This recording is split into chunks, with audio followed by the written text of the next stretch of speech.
నిన్న కార్తీక పౌర్ణమి సందర్భంగా శివాలయం అంతా కిటకిటలాడిపోయింది. శివాలయంలో కూడా ఎన్నో కార్యక్రమాలు నిర్వహించారు. 1000 దీపోత్సవం, జ్వాలా తోరణం కూడా ఇక్కడ వెలిగించారు. లైఫ్లో ఒక్కసారైనా సరే జ్వాలా తోరణం నుండి మనం దాటాలంట. మనం ఎన్నో పాపాలు చేస్తాం, మనకు తెలిసి కానీ తెలియక కానీ. పాపాలని ఎన్నో కన్ని తొలుగుతాయని భక్తుల నమ్మకం. శివుడు అలా ఆజ్ఞ ఇచ్చిందంట. అలా అని చెప్పి పాపాలు చేసి జ్వాల తోరణకించి దాటితే పాపాలు పోతాయి కదా అని పాపాలు మాత్రం ఎవరు చేయకండి. శివపార్వతుల ఊరేగింపు కంప్లీట్ అయిపోయింది. జ్వాలా తోరణం కూడా ఇక్కడ వెలిగించారు. శివపార్వతులతో పాటు భక్తులందరూ జ్వాలా తోరణం కింది నుంచి వెళ్ళారు.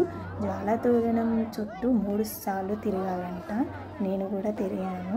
జ్వాలా తోరణం కంప్లీట్ అయిపోయినాక ఈ దీపోత్సవ కార్యక్రమం కూడా కంప్లీట్ అయిపోయింది. ఈ అన్నదాన కార్యక్రమం స్టార్ట్ చేసిరు. మనం గుడికి వెళ్ళామా వచ్చామా అని అనుకోకుండా మనకు తోచినంత అక్కడ సేవ చేసిరండి. గుడిలో సేవ చేస్తే చాలా మంచిది అని పెద్దలు చెప్పారు.